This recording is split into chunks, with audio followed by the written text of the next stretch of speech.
We are. Okay. Good evening, everyone. Good evening, everyone. The time is now 6:30. Welcome to the National Alliance for the Advancement of Haitian Professionals COVID-19 Virtual Symposium Impact on Higher Education, Part 2. My name is Dr. Nadege Dady, and I will serve as the moderator for this discussion. We begin by thanking our media partners, Chacarella, Golden V, PG Mix, and Hope and Happiness Community Empowerment, Inc.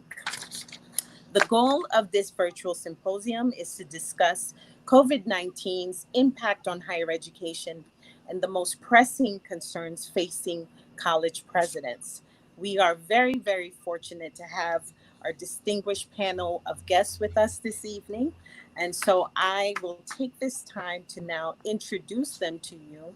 Again, thank you for spending this evening with us. We begin with Dr. Steven Alvarez. Dr. Verret is the 6th president of Xavier University of Louisiana. He is the university's 2nd lay president of the 107 historically Black colleges and universities and the 262 Catholic colleges and universities in the United States. He leads the only Catholic HBCU in our nation.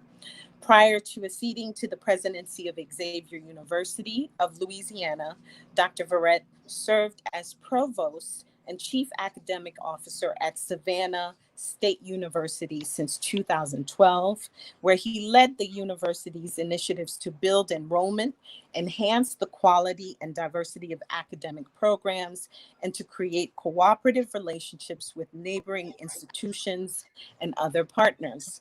Dr. Verret received his undergraduate degree from cum laude in biochemistry from Columbia University, and a Ph.D. in biochemistry from the Massachusetts Institute of Technology. To these were added postdoctoral experiences as fellow at the Howard Hughes Institute for Immunology at Yale and the Center for Cancer Research at MIT. Welcome, Dr. Verret. Thank you for joining us. Do you have either a passion you'd like to share with the audience or a fun fact about your university you want to share? Well, one of my passions is cooking, and it's cooking. It's a dangerous thing in New Orleans, especially because there's passion for food. Now, it's the other things like my bicycling. I enjoy because that's I call that my psychotherapy. And there was a time that we visit friends and hang out on their porches, but we have not been doing that for several months. Yes. What is your absolute favorite dish to cook? Oh, absolute favorite dish to cook. I can something simple. Boulettes. Oh, one of my favorites. Thank you. Thank you for sharing that with us. We do make pâté sometimes, but that's been a while. Okay. Our second distinguished panelist is Dr. Yves Salomon-Fernandez. She serves as the president of Greenfield Community College in Massachusetts. She previously served as president of Cumberland County College in New Jersey and interim president of Mass Bay Community College. In her career in higher education, Dr. Salomon-Fernandez has served at large and medium-sized selective private and public universities, as well as open access colleges in urban, suburban, and rural settings in the United States. She has also been an adjunct professor at the undergraduate, master's, and doctorate levels. Internationally, Dr. Salomon-Fernandez has served with the United Nations in Mexico, as well as a consultant for the Bermuda Ministry of Education. In 2018, Diverse Issues in Higher Education named Dr. Salomon-Fernandez as one of the top 25 women in higher education. She received her undergraduate degree from the University of Massachusetts, Boston, and holds a certificate from the University of Oxford. Her master's degree is from the London School of Economics, and her PhD is from Boston College. In addition to Haitian Creole, Dr. Salomon-Fernandez is fluent in French and Spanish. Do you have a passion or a fun fact you'd like to share with our audience this evening? Well, I'll say I too enjoy cooking, and expecting your question about what I enjoy most, I recently learned how to make Haitian pâté. So I've been making lots of pate, and I know Harry's gonna ask me where his is. Or ours. I'll make him We're some coming this over. weekend.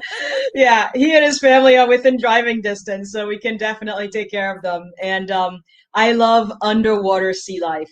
You know, it's my passion. It's the best place to relax. And you know, it's just been such a travesty this year. I haven't been able to get to the Caribbean, but Agreed. hopefully, you know, Harry, our families, we've been talking about doing a trip to Haiti, and hopefully we can figure out how to round up the family and do that fairly soon. That's great. Great. Thank you for sharing. Well, My last but pleasure. not least is Dr. Harry Dumay. He serves as the president of the College of Our Lady of Elms. Prior to joining Elms College, Dr. Dumay was senior vice president for finance and chief financial officer at St. Anselm College.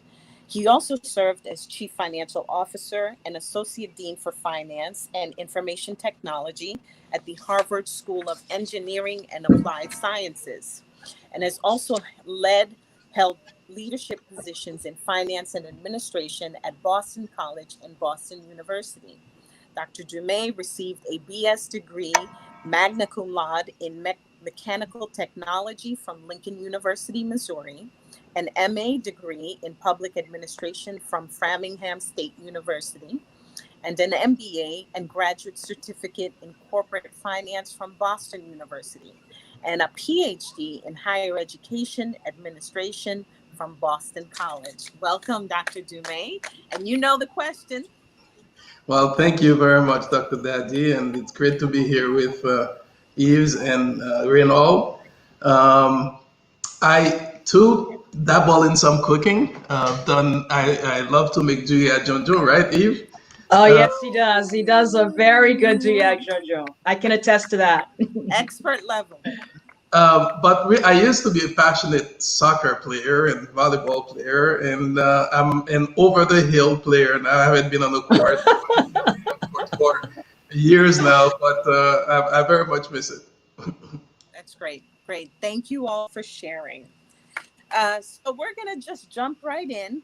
As of today, the CDC reports that we are at 4.17 million confirmed COVID-19 cases in the United States, 147 deaths, and we are reported to possibly see or hear about a vaccine in 2021.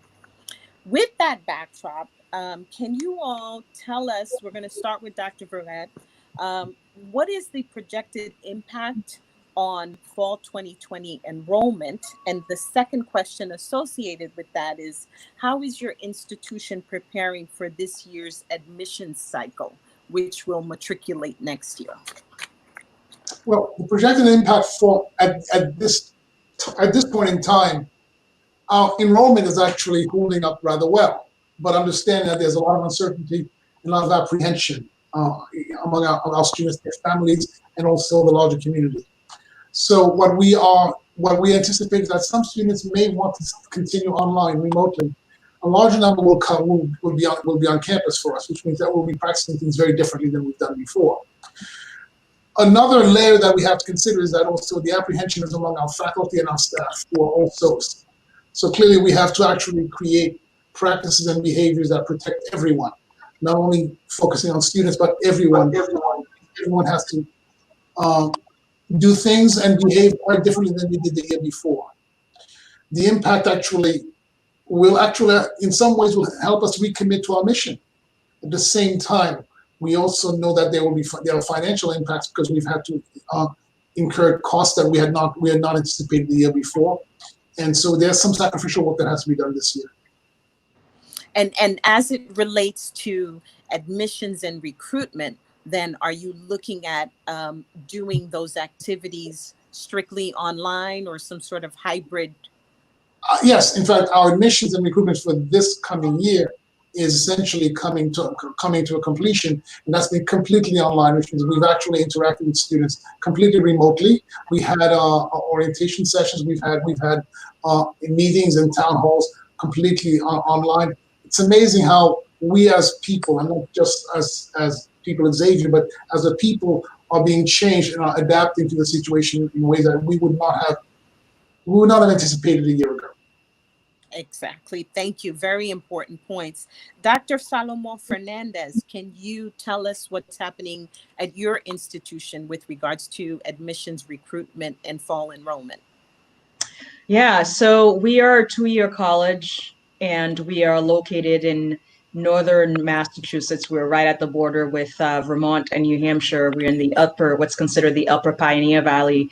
And for us, back in May, at the end of May, we announced that we would be remote. And at that time, because we are a two-year college, we are a commuter school, we have students who come to our campus and go and work.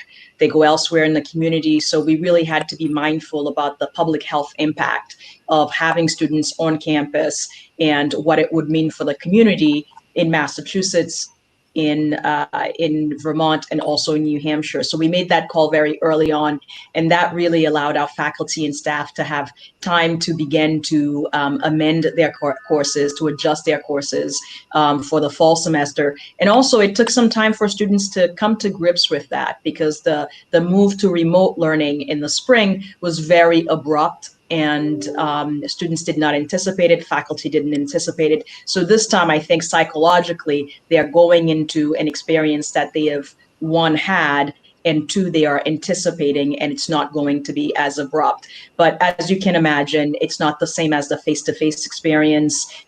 We are having a few classes that will be on campus. Those are related to our allied health and nursing, health sciences in general. And we are finding ways to be able to promote and offer our courses that we've traditionally done in person, online, as well as the student services. So things like library services, counseling services, peer tutoring, professional tutoring, clubs, etc. We have now moved all of those into the remote environment. So having declared very early on that we would be online allowed us enough time to plan and transition in a way that I think will be up to the standard that students would have expected face-to-face. But it is a challenge. People are a little bit hesitant. They're not sure if they want to do the online or if they want to take some time off. And as we head into this economic downturn, economic downturns generally favor community colleges, but in this global pandemic, anything can happen. Things are very different, and there really is no guidebook for this one. Thank you. To you, Dr. Dumay, how are things at your institution with regards to admissions and recruitment? Sure. Thank you for the question. And let me start by saying that the statistics that you led with are staggering. The number of people that have tested positive for COVID-19 in the United States and the number of deaths to date.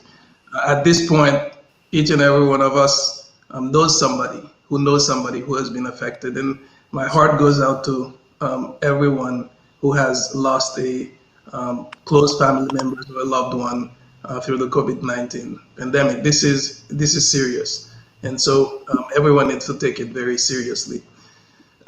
With regards to enrollment at Elms College, we started the planning season as we saw anticipating what was going down with the assumption that we would probably have about a 20% lower enrollment from last year to this year, from the past year to the year in which we're going. And we are trending better than at this point. And this is, it's different across various groups. Certainly the first-time undergraduate students, we're seeing a lot of nervousness with students that are still at this point trying to decide what they want to do for the fall semester. And so we're seeing first-time undergraduate freshmen, lower number of students there. We also have continuing education program, degree completion programs, and we're seeing a lower enrollment in those programs as well. By contrast, our graduate programs are experiencing increased enrollments as compared to the previous year. And so all in all, well, the other interesting observation is that, in fact, our retention, so our returning students, the projections that the usual projections that we had, instead of decreasing, we're seeing an uptick in retention of students who will be returning, next year. So we are doing better than the 20% that we had started as a projection, and we'll probably end up around 15%, lower enrollment all in all because of students, financial situations and students' concerns and about, what attending college in the fall will be like. Um, our recruitment activities for this current year turned to virtual, as Reynold was saying for his institution. We turned to virtual as well and completed the rest of the recruitment online and virtually. As we look into this coming the recruitment for the for next fall, so a year from this current fall, some of this we're envisioning that we will resume some of the in-person on-campus recruitment with some visits, with a lot of distancing and a lot of safety measures for students and families to be able to come to campus and visit our campus and see what it would be like in a COVID-19 environment to be at Elms College. Thank you. All of you touched upon something extremely important, which is economics. Currently, 1 in 5 workers are collecting jobless benefits. 30 million people are out of work. What are your concerns about the overall financial toll on your institution? And what steps is your institution taking to weather this financial storm? Does your board of governors or your board of trustees play a helping hand in assisting you? Dr. Salomon-Fernandez, let's start with you on that question. Absolutely. I mean, of course, we are a state institution, and whenever we have downturns like this, we have to be concerned about what the state coffers look like, and that has an implications for us. We have a lot of unemployment, as you've just mentioned, and Massachusetts is actually leading the nation right now in terms of unemployment. So that has implications for tax revenues, and as a state institution, we expect that to have implications for us also. But what I'm most concerned about at this time is about the economic well-being of the country, the economic well-being of our region, and the economic well-being of people of color at this time, as we are seeing COVID-19 impacting most adversely people of color, Black and brown people, impacting women, and impacting people who are 50 years old and up. And what we also know is that a number of businesses and a number of jobs that have gone away forever, permanently. So what does that mean in terms of the changing economy? What does that mean in terms of the skills that people will need to get back into those new jobs? And we were already in the midst of the 4th Industrial Revolution, where we were seeing tremendous, rapid, and disruptive technological evolution across a number of industries, certainly in healthcare, certainly in the IT area, and certainly in the financial services. And now what we are seeing is that increasingly more low-wage, low-skilled jobs are disappearing. So the people who have no skills, who are in the bottom quartile and quartile, what does that mean for them in terms of the skills that they need to get? I think when you look at, I'm a statistician, when you look at the intersection, the interaction effect between race, economics, and now gender and age, what we are seeing, if we don't really take control of this, if we don't get support from both federal and state governments, it could really have dire implications for folks and most adversely impact not just people of color, but also poor whites in this country. So as someone who resides in a rural area, we have fewer opportunities than generally in urban and suburban areas. Those are the things that concern me. We're already disadvantaged. And what does that mean in terms of creating an underclass of people who have limited opportunities? Luckily, community colleges, this is our sweet spot. these are the areas, the middle skills jobs are the jobs for which we train people, but we also know that those are the people who will have limited income to be able to afford education. And without education, we can expect to see these people remaining on the unemployment rolls. So I think there are bigger policy issues here that are that go beyond the colleges and the universities and the public institutions, that have more of a macro economic impact on the country's GDP and also on the overall economic well-being indicators. But locally, we see those in much more, in much closer ways, and ways that really, in terms of the quality of life, will impact us adversely if we don't address those. So that's sort of where my head is right now, and I'm concerned not just for my college, but the larger community. Absolutely. Dr. Dumay, do you want to chime in, please? Sure. And I want to pick up on something that Yves mentioned that's so very important. We've seen the impact of COVID-19 from a health perspective on communities of color, and disproportionately. And from a higher education perspective as well, the danger is that people of color, low-income people, will be disproportionately affected by the ability to attend college. Yves Community College, some of the students continue on at Elms College, and we serve about 40%, 43% of our students are Pell eligible, low-income students. About a third of our students are first-generation college students. Those are the students who will be most likely to not either obtain a loan or to not be able to continue to afford college because they're out of a job and they will not be able to afford the full tuition. Disproportionately, the danger is that the opportunity that college education creates will be lost for this group of people who are also disproportionately affected by the COVID-19 pandemic from a perspective. With regards to how the finances for Elms College specifically, as we go into the fall, the lower enrollment that I mentioned that we predicted, along with lower students in our residence hall, because our goal is to densify the residence hall and to have fewer students in the residence hall. All of this had created, essentially, as we began the budgeting process, about a $5 million gap that we had to fill. And as I'm speaking to you, we've closed the gap, and we have a budget that is balanced and that will have a 3% margin positive going into fiscal year 21. But that required some sacrifices at the staff level. We have frozen open positions. We have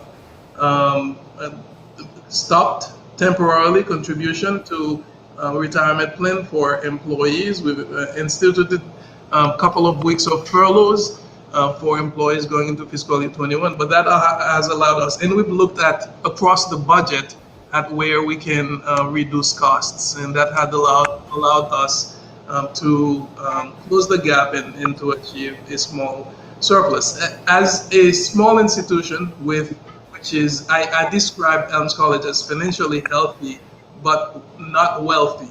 We don't have a large endowment. We have a balanced budget. It is important in this very precarious environment to preserve cash, and that's what we're focused on. Understandably, thank you, Dr. Verret. Well, I'll pick up on another important theme for us that we began to grapple with as early as late January, as we began to see what was happening across the waters in Asia. That we were committed to continuing the education of our students, not only the current students, but also for the new prospective students coming in. We were aware in our cabinet discussion and our planning that even as we looked at the downturn of 2008, that there were many students who opted out not going to continue in college that year. And as we looked at that cohort, many of them never persisted to go on to college at all. So it was a lost opportunity. As Harry mentioned, more than half our students are in the low socioeconomic group. We have more than half of Pell eligible students. We also know that families that were in somewhat decent shape in last November, were in a very different place at this point in time. So Right. as we were sending students home, we had to actually begin to allocate certain support needs, not just only for technology, but as we received some allocation of funds from the CARES Act, the Federal CARES Act, we have to dedicate some of those funds to support students. Some students could not go home. Some students were formerly from the foster program, so this was their home. But we also have students who are returning home who need support in many ways. So those grants actually were bridging grants. Other allocates from our CARES Act funds was that we have to allocate a significant part of that funds as extra need-based financial aid because we knew that some students were not able to return. We could not bridge that gap. So the other sacrifice was to reserve funds to raise our discount rate, essentially provide financial aid to bring those and get those students back in their seats so that they did not lose that year. Because we knew that if we could get them to persist for this year, we get them up to the other side. So that reserve of funds had to be made for them. The other piece that I would mention is that we also did a survey of our prospective students, first year students, and also our continuing students. What we noticed is that whether they would return, they wanted to return in person or take remote courses. What we found was a mirror image, in fact, for our continuing students versus our new prospective students. The new prospective students who had left their high school and went online were opting in large numbers to actually opt out for that year. In large numbers, if they could not come in person, because I think there was a psychological impact of having been sent off for their high school years. The current students, was a larger balance of them felt that a mix of online and in person, they would work with it. They were more flexible. They were seasoned college students. And we had to approach our strategy to get all of these young people back in their curriculum to get them to persist. And so we had to be flexible in that, see how we meet that. And therefore, our focus was grounded in what the science told us about being able to do it in a healthy way so that we could actually minimize and suppress the possibility of infection on our campus. And that's a strategy that we had to play, including no double occupancy dormitory rooms, so that we had to rent hotel space so that we could actually locate essentially half of our capacity of students off campus nearby in Chile and other things that we had to do. Thank you for that perspective. It's an important part of the work that you all do that's not often talked about, which is a good segue into mental health, right? There is a lot of focus on mental health nowadays, and with COVID-19, that sort of intensified. So how has your institution, number one, embraced mental health initiatives and described any sort of creative programs that are currently in place for either faculty, staff, or students? Dr. Dumay, if I could start with you on that question. Sure. So even as you mentioned, even before COVID-19, in the past few years, we have seen on all campuses a rise in the need of students to access mental health services. With the number of diagnosed cases of students coming on to campus with diagnosis and students coming to campus with prescribed medication have increased, and there are a number of theories about why that is the case. And so Elms College had increased our support at the counseling center for our students. We've added to our permanent staff interns as well as per diem counseling hours, so that our students could access additional hours of services and therapies. So now, with normal, with traditional therapy, in addition to that, our counseling center engage in some creative activities, such as yoga for stress, or teaching students how to cope and manage anxieties, and how to. And we see a lot of students coming in with interpersonal discord as one of the causes of their anxieties and issues. And so our health center worked with students on managing interpersonal relationships and those types of things. When we turned to an online environment on March 23rd, starting March 23rd to the rest of the year, that certainly created a challenge for the traditional types of group activities that we were doing through the health center, and a lot of the visits, one-on-one visits, could still happen remotely, and so through the use of technology, our health center was able to continue to support students.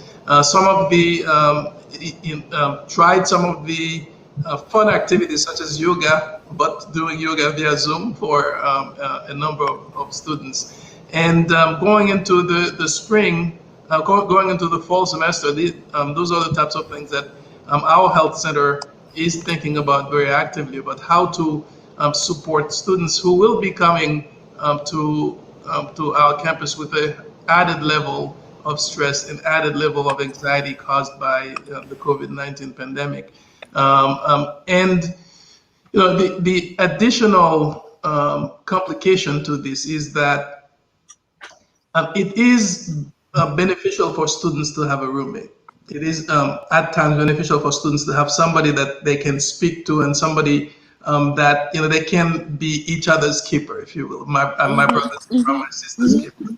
And in a de-densified campus, in a lot of cases, we are having freshman students without roommates, and that creates an additional set of challenges for students who might experience loneliness and homesickness and those types of things. And we know that students are coming to campus with a lesser ability to cope with some of these issues. So our health center is very much on the drawing board, thinking about how to creatively address some of these new issues that we will see. Anything for faculty and staff through human resources? Yes, good point. Some of these activities are also for faculty and staff through the Employee Assistant Program, through wellness programs that we used to have on campus. Again, some of these were virtual in the spring. We're bringing faculty and staff back to campus. We will need to learn how to do some of these activities in a distancing environment. Some of it will continue, electronically via Zoom as well. But certainly, the dealing with COVID-19 anxiety is not just for students. We're seeing that as we're thinking and planning for coming back, how that's raised the level of anxiety in all people, students, faculty, and staff. Certainly for the professors who are in a certain age bracket. So sometimes that has an impact as well. Dr. Verret, I wanted to go back to, you were talking about these strategies to keep students persisting. And that's a part of mental health as well. How has your university embraced mental health issues, and what do you have in place for faculty, staff, and students? For the students primarily, what we had to do was switch rapidly to telehealth. Initially, even within the states, our counselors, because they were licensed in Louisiana, many of our students who are from 40 other states could not telecounsel. So we had to get some dispensation. Initially, we brought on counselors from a national provider to provide mental health services for our students, because we have students with a significant level of need. It varies from acute to more neurotic, basically developmental challenges that many students have. So we had to provide those services for our faculty who were already, because remember we were sheltering in place. They couldn't leave their places, so it was availing them to telemedicine support through their own providers and also through our HR offices to connect them where they need it. We already had within our benefits plan some counseling support for any employee with certain needs that was available both in person and telehealth.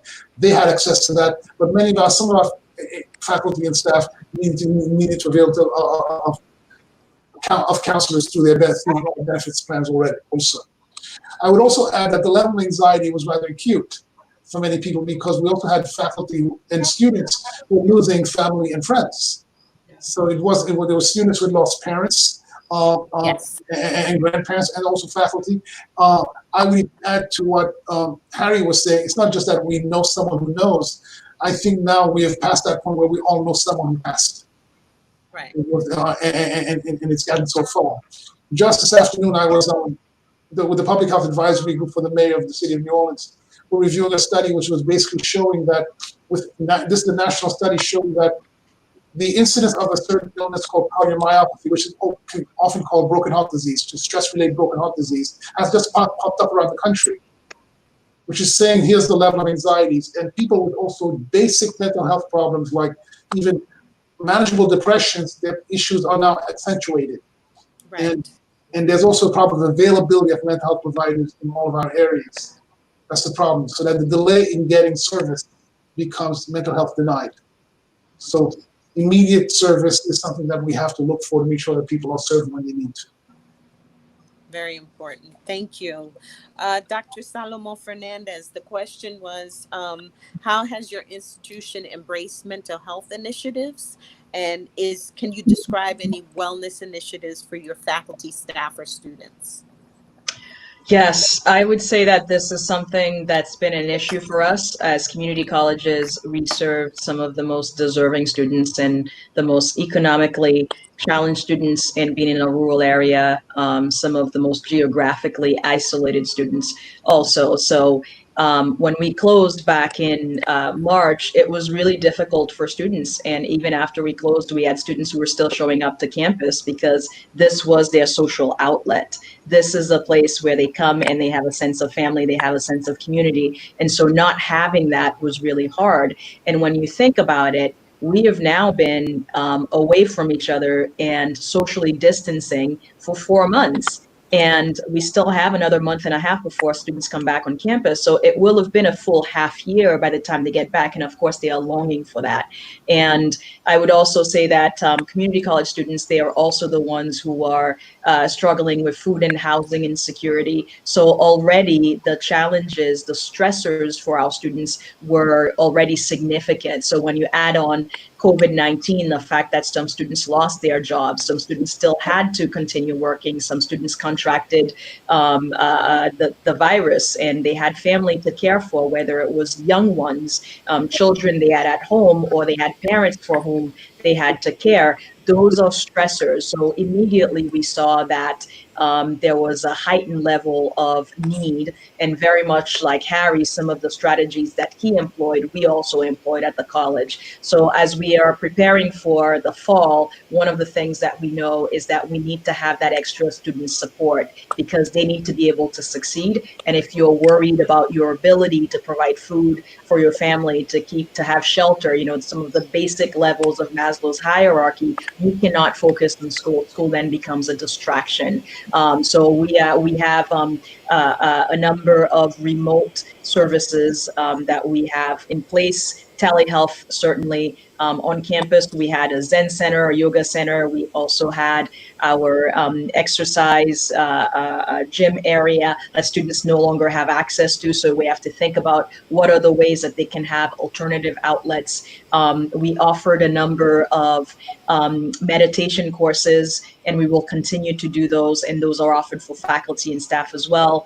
And I will admit, we could do better in terms of faculty and staff. We've just been so focused on the students. But what I have found is over the summer, I have had an opportunity to meet with some faculty and staff socially distanced or outside on campus. And I know many of my colleagues have. And when you see each other, it's just that longing to be together as we are Social people.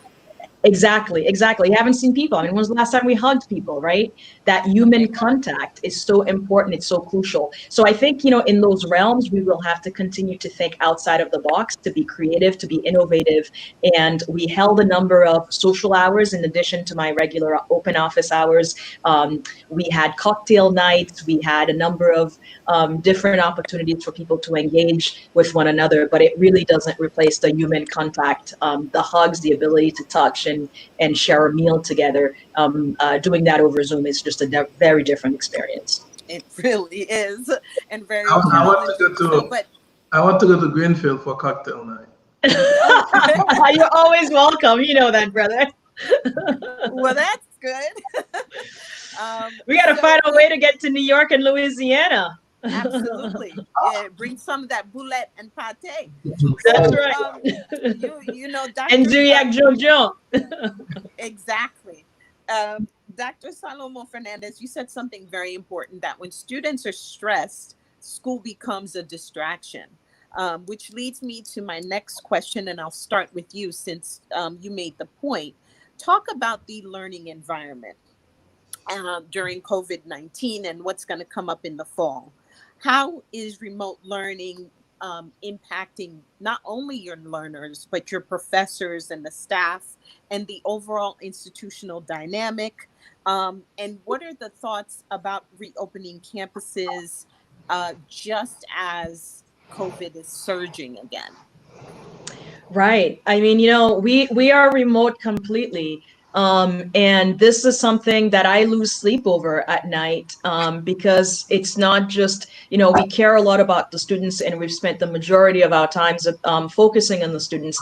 But I think what we need to do more of is to focus on the people who are doing the teaching, the people who are supporting the students, because they too have certain needs and they absorb those stories, right? When you have when students first have their frontline people of faculty and staff and their advisors, right? The people they see on a regular basis. And so I do worry about that. We have faculty and staff who've always been teaching online, who have that experience. And luckily we have folks who've been able to serve as mentors for others. We've provided professional development, but we also have people for whom this was a really hard transition. And initially when we went into this, we thought, oh, it would just be a couple of weeks. And then we thought, oh, it would just be until the end of the semester. And then now this is expanding to be for longer and longer.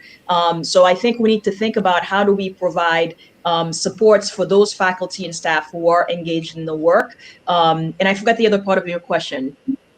Well, talk about the learning environment in general, but the thoughts about reopening under COVID-19. Yes. So in our decision to not open fully, we'll be mostly remote, was part of it also was in consideration of our faculty and staff, because at the time what we knew was that the younger population, it's not affecting them as well, or they can rebound better. But when you look at our faculty and staff, they are generally older, and we have people with pre-existing conditions. So their health and their well-being really was paramount to us as we considered all of that. So as we look at that, we really have to think what supports are necessary here, but also to think about how do we evolve higher education, because I think this is COVID-19 is not just a moment, it's going to be transformative, and the institutions that will thrive in the future are the institutions that are going to learn from this experience. I don't believe this is the last time that we're going to see a global pandemic. Our world is becoming increasingly more globalized. Borders really are porous, despite all of the big deal we're making about closing borders. There's still a lot of transatlantic, transnational movement. So we need to be resilient. And in this moment, we need to think about how are we evolving pedagogy over the long term? How are we evolving learning over the long term? And how are we evolving our programs? Because we know that businesses are also changing. So the careers for which we are preparing students are also changing. So this is a moment where we respond to the crisis at hand, but also think about long-term evolution and long-term resilience for our institutions and adaptability for the faculty and staff who are carrying out the mission of our institutions. So a follow-up question to that, how has the faculty approached advising, tutoring staying on top of students' academic progress in this environment? It's been a lot more contact, and a lot of responding not just to the academic needs of students, but also to the other needs of students that if they aren't met, students are not going to be able to succeed. So I will tell you that we had faculty and staff who were delivering hotspots and computers to students at their homes, because we have students for whom transportation is an issue, students who normally would take advantage of our food pantry or take advantage of our gardens. We had staff who were delivering food to their homes, who were buying gift cards and etc. and bringing things to their homes. And to some extent that has continued. We had students who needed access to electricity.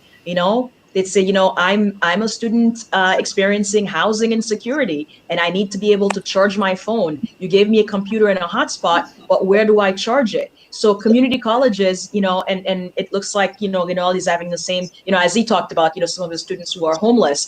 Those are real challenges for our students. And unfortunately, we don't have dorms to house them, but they still have needs. So also working with our social services, agencies in the community to find out how do we help meet those needs. And luckily, rural areas are very tight knit, very collaborative, that we were able to find resources to support those students. But this is a real issue. And as I said before, we really need to look at overall the stability, the socioeconomic stability long-term of some of these huge gaps in income and ability to just meet people's personal ability to meet basic needs.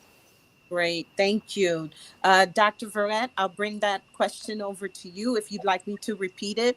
How has the learning environment, describe the learning environment at your institution under COVID?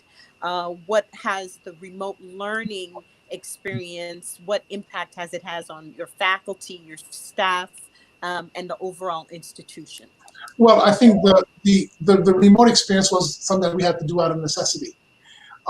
We are heavily a school that educates students to go into the sciences. We educate more African American MDs, students to become MDs than any school in the country, even schools 10 times our size. So there were certain courses in our curriculum that we had to forego that we could not continue. For example, the laboratory courses that students have to take in order to persist. Our pharmacy students as well, who are going to clinics, as well, and remain in a COVID-19 environment as practitioners. So we had to consider that these students we could not forego those experiences. What we had to do was to actually create an environment where everyone had to mask. Going forward, everyone will have to mask. We sent everyone home, but going forward, we have to continue those courses for them. Therefore, we require that everyone will have to mask. And we relied upon that based upon the experience in the Far East, where communities that were masking were able to suppress the infection. There's even now better data. For example, the best data is the 14 people were taken off the cruise ship in California that was infested with COVID-19 patients. Israel took 14 of its nationals home. When they arrived, everyone had to wear a mask for almost a 15-hour flight to Israel. When they arrived, they tested everyone. 2 people were infected on that flight. It was a small plane, like a Learjet. 2 people were infected. But when they monitored the other people over the next few weeks, none of the others were infected because they could not even eat on the plane. They had to keep their masks on. Right. So masking really helps. So we relied upon things like that to say that if we provide that environment, and without exception, which means that we would have disciplinary process that do not allow you to come into a room without a mask. You cannot come into a building without a mask.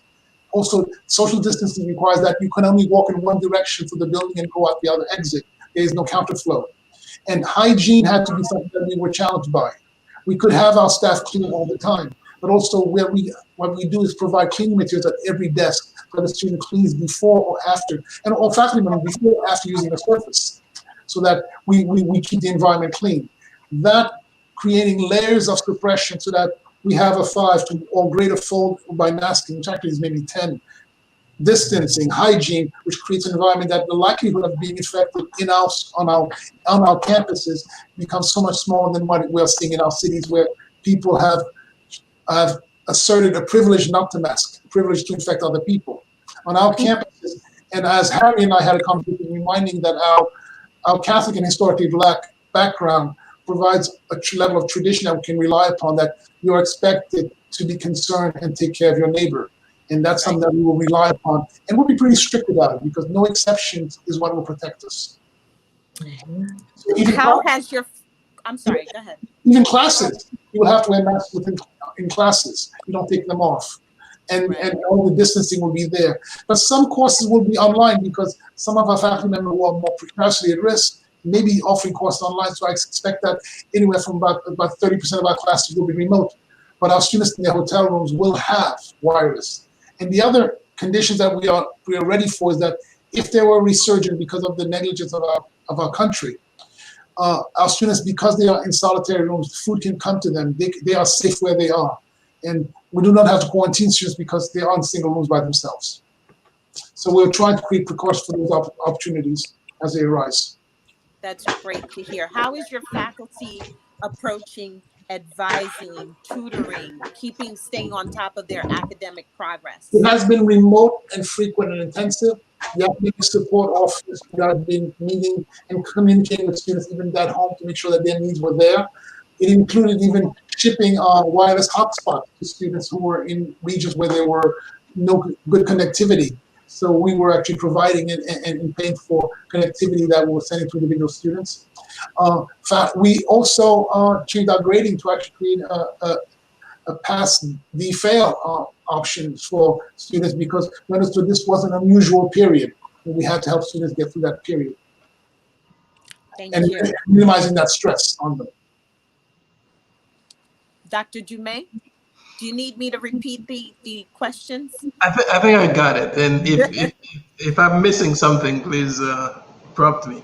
As I mentioned, we moved to online environment on March 23rd, and faculty members had about a week period to think, to switch from their traditional teaching to teaching remotely. And frankly, I couldn't be prouder of the agility and the flexibility that the faculty and the staff who support teaching showed to allow students to continue their learning online without any interruption. Now, we surveyed students, and I think Reynold was mentioning that Xavier did the same.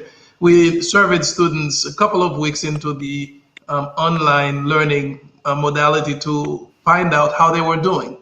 And, for the most part, students were doing well, classes were going fine. We had a few students who had some of the issues that Yves mentioned. Don't have access to reliable internet. I don't have a computer to access the Zoom classes. And so we helped those students out. We followed up with these students and helped them out. Some students said that this requires a lot more work than being in the classroom. But the spring semester ended. Overall, we heard from students, and this is not just Elms College, this is nationally as well. Survey of students nationally have showed that for the most part, students have persevered and have done all right with the online environment. But students who are used to what Elms College offer, which is a small class sizes, high touch. The mission is to provide a quote learning and vibrant and supportive learning environment. And our students have told us that it's not replicated well in an online environment. So that had weighed very heavily on us as we were thinking about what do we do for this coming fall. I'm sure that's the case for Yves and Reynold as well. The decision about what we are going to do in the fall has been one of the most difficult decisions that I've had to make in my career. And we decided to offer students what we're calling an Elms Flex model. So a very hybrid, flexible model in which students would have, because that's what we promised them in the vibrant and supportive learning environment, they'd have the opportunity, if they want to have in-class experiences. Now it will be less dense. It would be with distancing, which means that we wouldn't have the same number of students in the classroom, and students would have to take turn being in the classroom. But if a student does not feel comfortable because they have a condition, or because they have a loved one at home who has a condition, to be in the classroom, they can follow their educational experience online. So we're offering students this flexibility. And that means for faculty, and we're working through with the faculty what that means for them, because faculty members may have conditions as well that they would prefer to be teaching in a remote environment. But for the students who are in the classroom, we want them to have a person with whom to interact. With regard to the question about, and let me back up. The same thing that Reynold mentioned. Society has learned for the past 4 months to live with the pandemic, and the science tells us what are the things that are effective at reducing the rate of transmission. We know that a mask works. We know that distancing works. We know that enhanced hygiene works. We know that to a certain extent, symptom monitoring can help as well. So if you put all of these items together, if you combine them, you can be effective at reducing the rate of transmission of the virus. And those are all of the elements that we will put in place on campus. And as Reynold mentioned, this is a compact between the students and the community. We are, our brothers and our sisters keepers. It is important for every member of the community to participate and to hold to their part of the bargain in keeping themselves and others safe. That will be the engagement of students returning to campus in the fall. Great, thank you. Yes, go on. I was going to address the advising question. Advising happens, certainly faculty, but there's a team that is behind the faculty in supporting advising at Elms College. We have a Center for Student Success that has that team approach around advising students, and they use technology very much for the team to coordinate their work. And so that has been a plus as we went into the online environment, having that technology already in place for advisors to coordinate their work in reaching out to students who may be falling behind, or to help students continue to be successful, has continued unabated. And of course, some of the interactions happen over a Zoom meeting as opposed to in the faculty or the advisor's office, but that has continued unabated. Great. Thank you. That's good to hear. So each of you have, in order to get to where you are, has had to overcome significant challenges, adversities. What advice would you have for students in general, and also to Haitian students in particular, who are looking at the current state of affairs with COVID-19, the economics, the future, the racial tension, and are just thinking in their mind, what does my future look like? What advice do you have for them overall? You've likely seen many challenges. Speak to that human spirit. We'll start with you, Dr. Verret. Oh, well, I would say that, like ourselves, remember, some of us had to leave because of dictatorships. Some of us saw people arrested and family members of families disappear. We had hard situations coming up even as young people in the United States. And others in the United States have also experienced hardship. I would remind us that basically that adversity does not define your character. It's how we manage through adversity that will define our character. So how we manage through this difficult situation and how we bring ourselves on the other side will be what defines who we are. The world will persist. There will be an after COVID period as well. But being prepared to actually contribute and lead and serve in that period is what education is about. So what they are preparing themselves to be able to give of themselves. At the same time, also what we will learn from the COVID period is that the radical individualism that defines sometimes our culture right here in the United States. What's in it for me? will have to be reconsidered, because it's when we think of ourselves as purely as individuals as opposed to as community. Fighting a pandemic is a communal effort. It's not just about me. So I think we will reconsider what we do as people and understand that our relations and our linkage to each other are our strengths. And that will actually change us. And I think what we are facing right now is that we are being changed in profound ways. We do not know exactly how we're being changed, but there's no doubt that we will be changed. And we will be here together again, navigating the new world, probably stronger than we were before. 100%. Dr. Dumay, your thoughts on that question? Yeah, this is one of the most interesting conversations that I like to have. I speak with, a lot of my young relatives, and friends of, children of friends, and about, what they should be doing, how they should be persevering, and those types of things. I don't like very much to use the phrase that Haitians are resilient, but this is one place that I like to use it. The reason why I don't like it is because sometimes it's a pile-on for, we can put on more misery on Haiti. Haitians are resilient. But this is one place where, for young Haitian folks, I like to tell them that,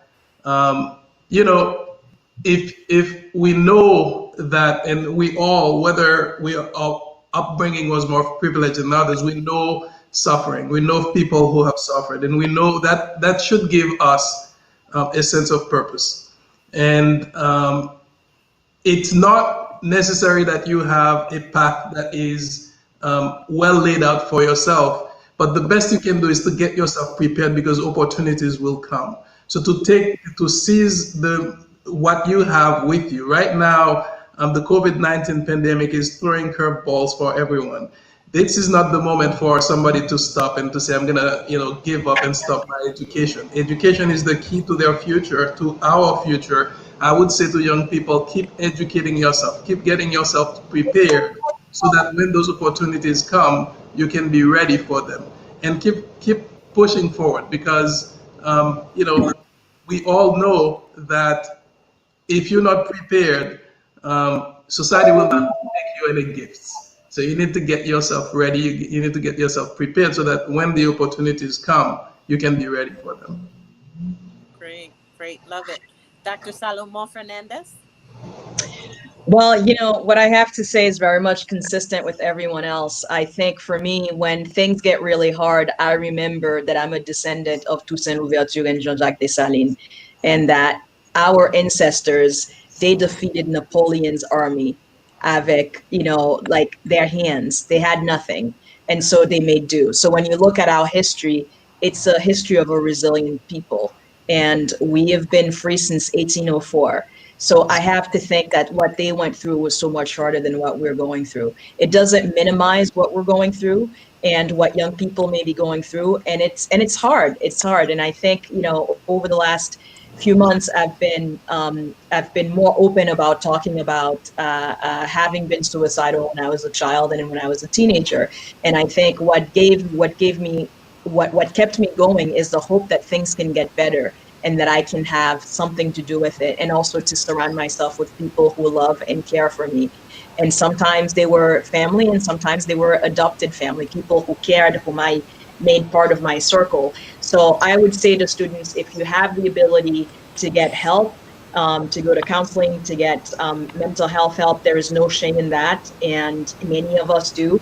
And life is hard, and we can't always cope by ourselves. We can always cope with just the people around us, and sometimes we need more help than that. So don't be afraid to seek help when you need help, but things that will get better, and you have to believe that it will get better. And even if it's one thing that you can do that is different, motivate yourself to do one thing, motivate yourself to get out of bed and take a shower. And those little things, as you do one thing, you'll find yourself being able to do other things. And then the last thing that I would say is that, adversity, the other side of adversity is opportunity. So our youth right now, having gone through 9/11, having gone through the Great Recession, going through this pandemic right now, they are much more resilient than we are.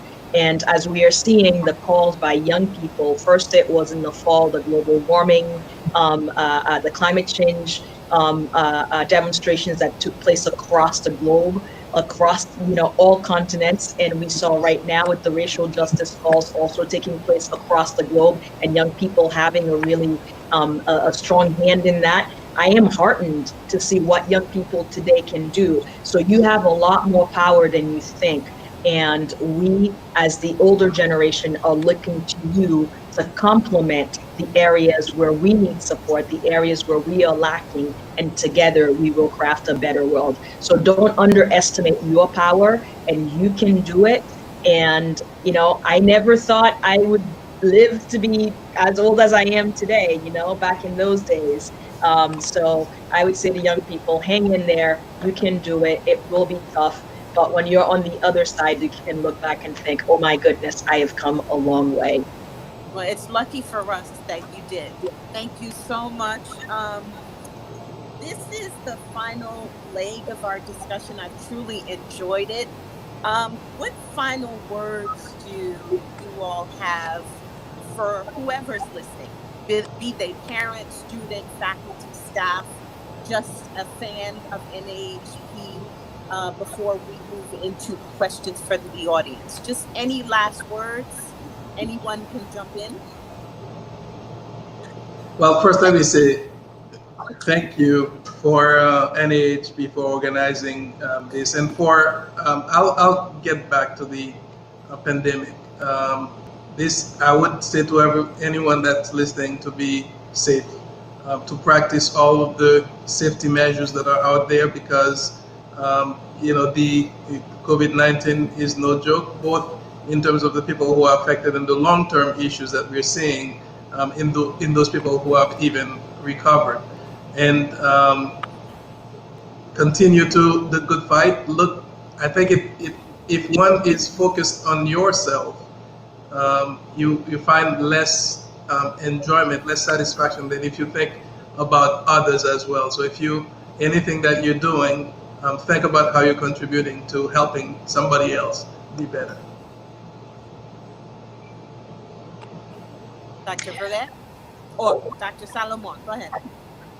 I was just going to say, I just want to give a shout out to Serge and Serge Reynold, and I am just in awe of this brother and how he's just really demonstrated an extraordinary level of leadership, putting this organization together, keeping it going. And I have made such a great network of Haitian Americans, professionals, and youth through this. And as Harry was talking about a sense of purpose, it gives me a sense of purpose to be able to give back to youth like myself. So I would just say to the young people and also to the older people who are watching this, whatever you can do, you can give as a gift, pay it forward, pass it forward, because you never know who will need it, who will need those words of encouragement. I have gotten it, and so I like the opportunity to be able to pass it forward. But Serge, thank you, brother. You're doing a great job, and you've surrounded yourself with extraordinary talent, and you're doing a great job. Indeed. Yes. Dr. Verret. Well, for the NAAHP group, all I can say is chapeau. You've done great. You've done a great thing. Your outreach is tremendous. But I want to speak personally about this experience of being in the presence of Harry Dumay and Yves Salomon, of being with these colleagues and having this conversation. Not only is it reinforcement for myself, but also I think together we are saying something and send a powerful message to the young ones coming up. Very soon will be your turn. And so your leadership is what we are asking you to prepare for. And let's remember that this is an anxious time and everyone has real reason to be afraid. At the same time, we should not let the fear lead us. We need to be attentive, we need to be careful, do what we need to do, and move forward and get through this. Care for each other. We have that capacity. We've done it before. There have been more horrible times before this. We will come through it. And so we are looking to you. Thank you. It's great, great. Thank you so much for your excellence. We're going to move now to questions from the audience.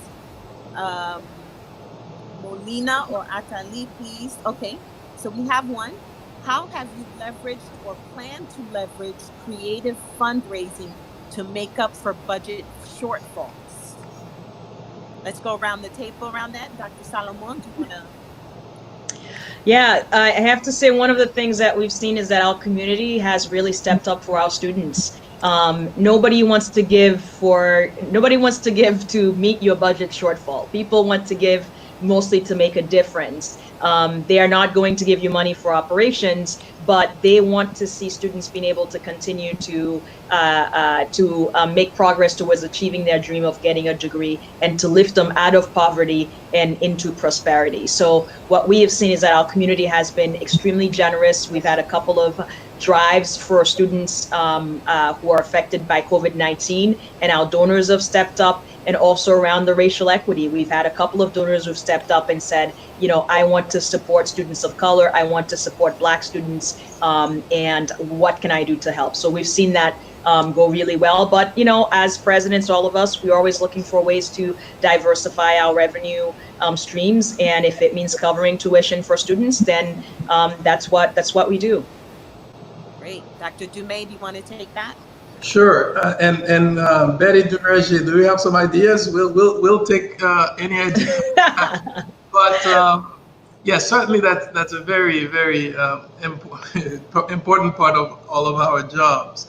And right after the pandemic started, obviously it became a little more challenging to solicit funds, but over the months that followed, as Yves was saying, supporters realized that our institutions, and particularly our students, might need help now more than ever. And so we've had a couple of very successful drives toward the end of the fiscal year. We have a drive that we call the Blazer Blitz. The mascot of Elms College is Blazer. And so those were successful because our supporters, our very faithful alumni, understood the importance of supporting students in these times. The other tactic, that we are employing is that while individuals are experiencing financial hardships, even high net worth individuals may be experiencing financial hardships right now, foundations are very much looking to support the causes which they care about. And this is the time to approach foundations which have some cause that is congruent with what your institution is pursuing, and that we've found that we've had some success in the past few months with foundation support to supplement some of the shortfall in individual fundraising. Great. Dr. Verret? Well, I very similarly to what my friends have spoken of, early in the spring event, in late March or early April, we established what was called our Love Fund, which was essentially to help bridge the gap for students. And I love that name, the Love Fund. This is because we've always done the Give Love Xavier. That's and people do that. And that response, this fund brought not only Xavierite alumni, but also a number of friends of Xavier who had not attended our school, who know about what the impact and what they could do, who have brought funding to us directly. We also received some funding from the federal government, and I think it was important that we were active with ACE and with the Council of Independent Colleges to actually make sure that the Congress understood the needs of students, especially Pell students whose needs were now accentuated throughout. So we were able to push in that direction. Now fundraising continues because we are seeing that at this moment, especially as people are understanding what racial inequity in the United States has cost, we are seeing some people begin to think of what the impact of their giving to schools like ourselves will be And that is something that we've been able to have. We've been having these conversations to let them know. And I would add what Harry has said. A number of foundations have stepped in, especially in the breach during the COVID piece, to say exactly, to begin to ask among certain institutions, what do you need to get through this, because we want to see on the other side of the crisis. That's great. And I want to thank Betty Duverger for that last question. We have another one from Max Theodore. In a remote learning environment, what are your plans to administer tests and ensure integrity of test results? I can begin with what we do in offering our tests. There have been some technologies that have improved significantly. That doesn't mean that it is completely foolproof, but basically now many of the technologies include, for example, a camera, so that actually you are able to see the individual taking the test. If my eyes are doing like this all the time, that is quite troubling during the test. So there are ways of monitoring that, and understanding that even in this period, as we're taking tests, as we change to pass-fail, it also mitigated the issue of academic integrity. But I think what you will see is that understand human beings are human beings, that we are fallible. At the same time, it is difficult to progress completely through a program by academic dishonesty. One does not become a physician, a lawyer, an engineer, because at some point you are tested in what can you do.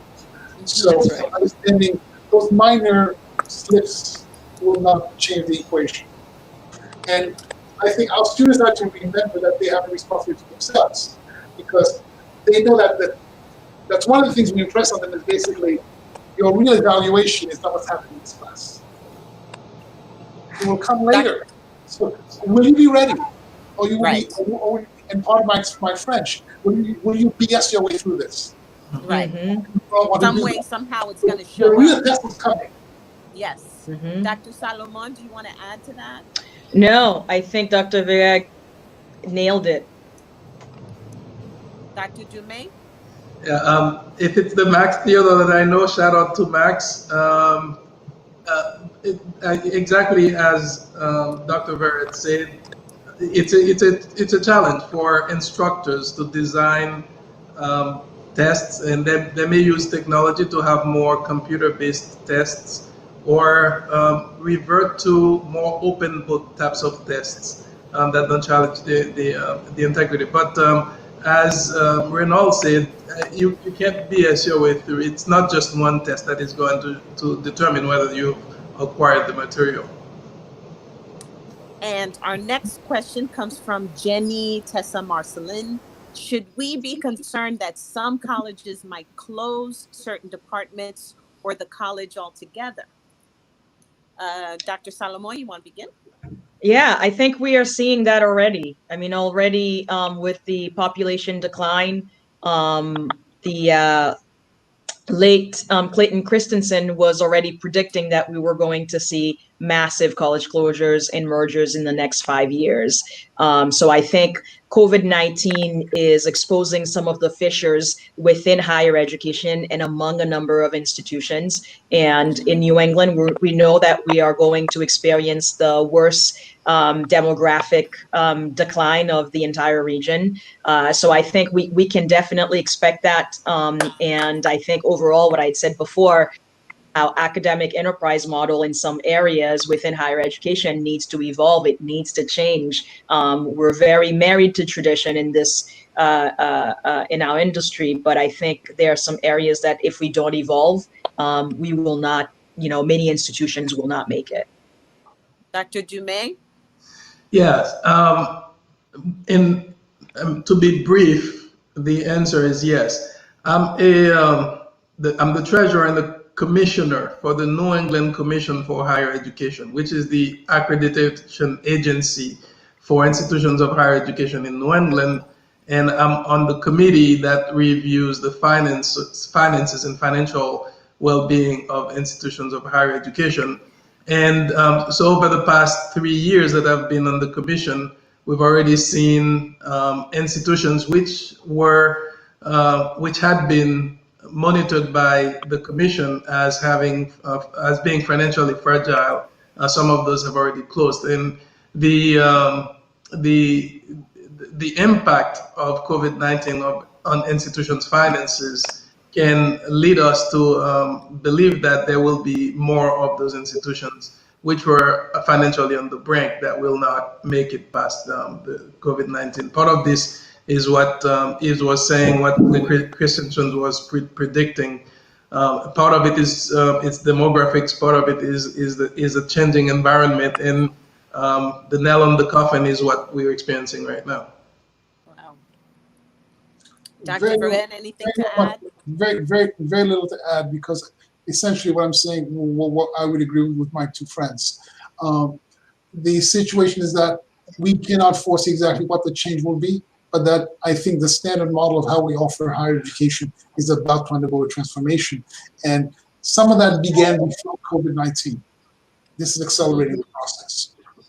Right. Okay. The next one comes from Aubrey Smith. What are your plans? She meant lab. She meant laboratory. She meant laboratory. Yeah. Lab-based. Lab-based biology and chemistry courses. Oh, lab-based. What are your plans for lab-based biology and chemistry? Dr. Dumay, do you want to start with that? Sure. So because we're going in a hybrid environment and with on the ground, in person, some courses being on the ground, the lab-based courses particularly are going to be those that will require in-person participation. Some of these lab-based courses will not be optional to be taken remotely. Those will have to be in-person courses. With some of these courses had to make up the time that they were abruptly interrupted in the spring. With some faculty members were able to continue to do some lab-based courses remotely.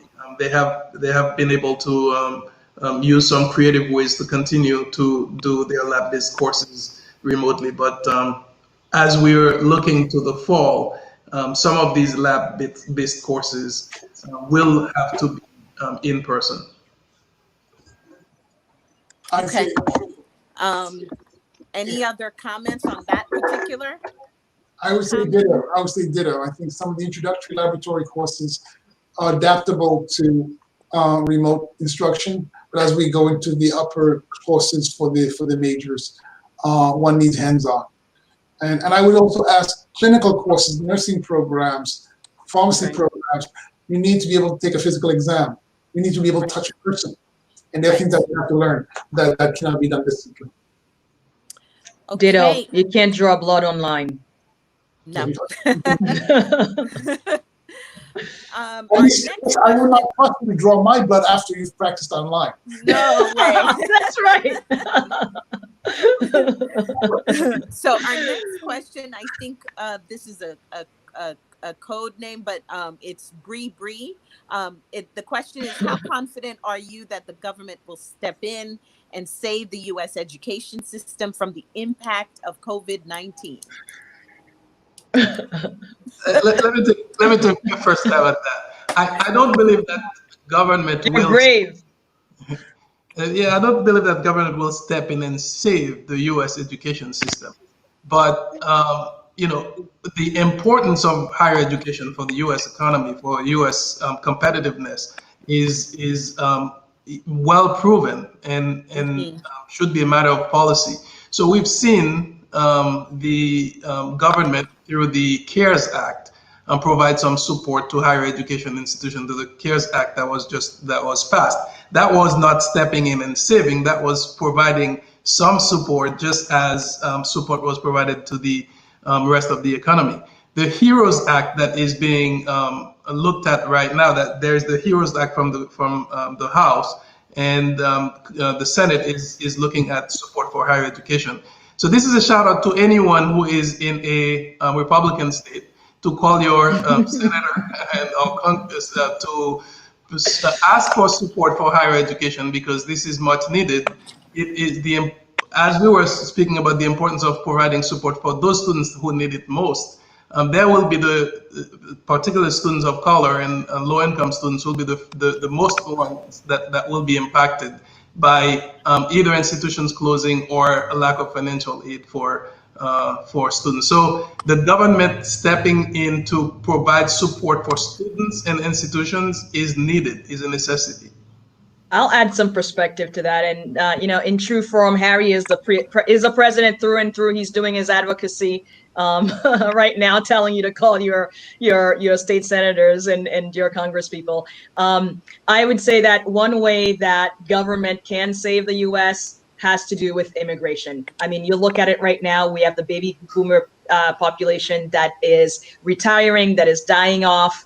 And we don't have our birth rate right now of the lower generations, of the younger generations, simply are not keeping up, first of all. Second of all, we have the fact that the US continues in the K-12 realm to decline. When you look at the international assessment, educational assessments like PISA, we continue to fall behind many nations consecutively, many years consecutively. In addition, the US, one of the reasons the US has become an intellectual superpower is because it's done very well at gathering the best minds from across the world to come to the US to develop patents, to open businesses. And when you look at the rate of scientific accomplishments and patent applications, you have more immigrants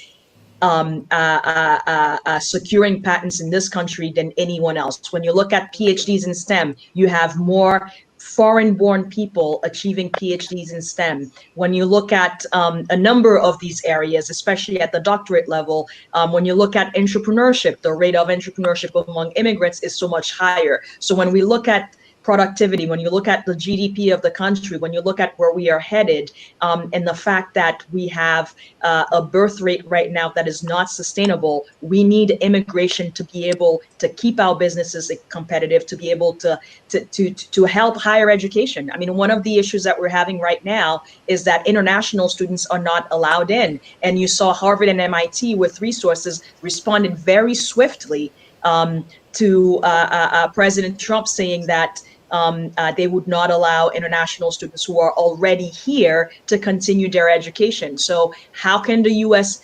Government save the higher ed system and save the economy is really by looking at its policies and saying, how are our policies either enabling economic prosperity or enabling us to fall further behind the global superpowers and also new emerging economies that are taking a lead of us in the K-12 and the higher ed arena. Thank you. Anything to add, Dr. Verret? I would add this, that I take education as both from the system from K through 16 and beyond. I think to add what my friends have said is that the United States, to remain an economic power, a military superpower, and all those things that are above, require that it educates its children, which means you will have to invest that and see that as from a common interest and self-interest.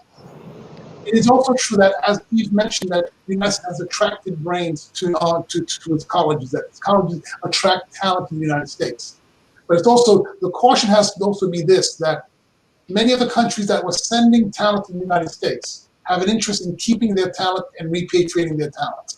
Whether it is China or those economies are growing, so that if we do not educate our own, we will be relegated to second status economic power.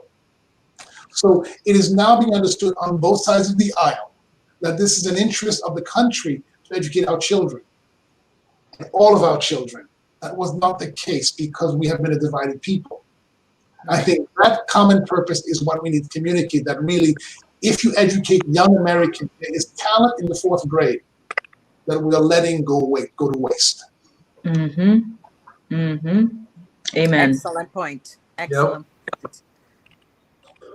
Any other questions from the audience?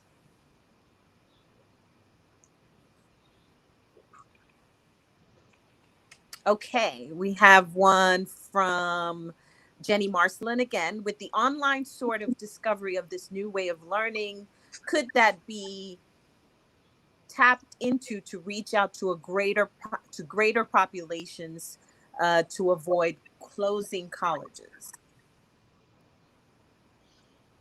Online education is not a panacea, right? I mean, we have universities. You have Southern New Hampshire University, you have Kaplan, you have Capella, a number of them that have really been doing online learning for a really long time. So it's online education is not new. It was a new market a couple decades ago, but we see that it's been thriving. What is new is everyone massively having to go online, especially liberal arts colleges that have been small liberal arts colleges that resisted online learning. And now we're just seeing that it's a good way to swiftly respond to a global health crisis. It's not a panacea that will keep colleges from closing. There are a number of factors that go into that. And yeah, so what one has to look at the entire ecosystem of that college and to be able to do that. But it's not going to, going online or not going online is not going to make or break, in my opinion, any college or university. Right. And it's also not sustainable for some of the clinically based education programs, right? Precisely. And I completely agree with Yves. You have to be able to do it well. It's not just going online, number one. And yes, certainly it might offer an opportunity to reach new students, but it's not a panacea. I agree fully. I agree fully with what's been said. We will be using remote means in more hybrid ways in the future. I think what has been learned is where online works, but also it will be an extension of what we normally do. At the same time, one has to learn to play the piano, one has to learn to dissect, one has to learn to do things. And that, in many ways, I should say one thing that part of higher ed is not so much about learning didactic courses. It's learning to do things, whether it's learning to do biology, learning to do history. You have to do things. You have to go into the archives. You have to go into the laboratory. You have to go into the studio. So the doing part is not always as amenable online. Mm-hmm. Okay. Any other questions?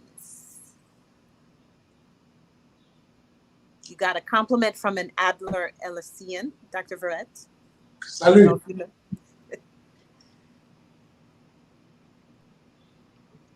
Well, wonderful. We're waiting to see if we have any other questions from the audience.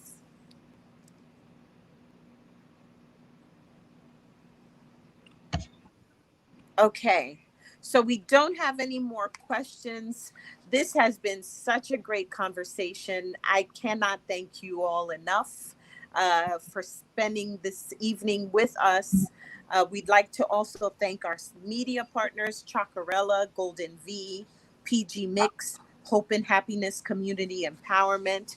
Thank you to NAAHP, Serge, Molina, Atali. You guys are a great group of professionals. And for this excellence that I'm looking at right here, thank you so much for your perseverance, your really what you represent to the community overall, as well as the Haitian community. You are inspiring. Continue to do what you do for all of us. We are very proud and thankful to have you as a resource. This has been a great conversation. And again, I hope to taste the boulette, the pate. But it was really, really informative. Thank you very, very much. Well, Dr. Dady, I'll say thank you to you. You are an exceptional professional in your own right, and you're a great hostess. So thank you so much, a great moderator. It's been wonderful to have you. Agreed. Thank you, all of you. Shout out to you. Thank you very much. NAAHP, wonderful. This has been the COVID-19 virtual symposium on higher education part 2 with our college presidents. Again, we hope to see you all in the future. We hope this has been informative. A good evening and Godspeed. Take care. Thank you. Good night. Bless you. Nice.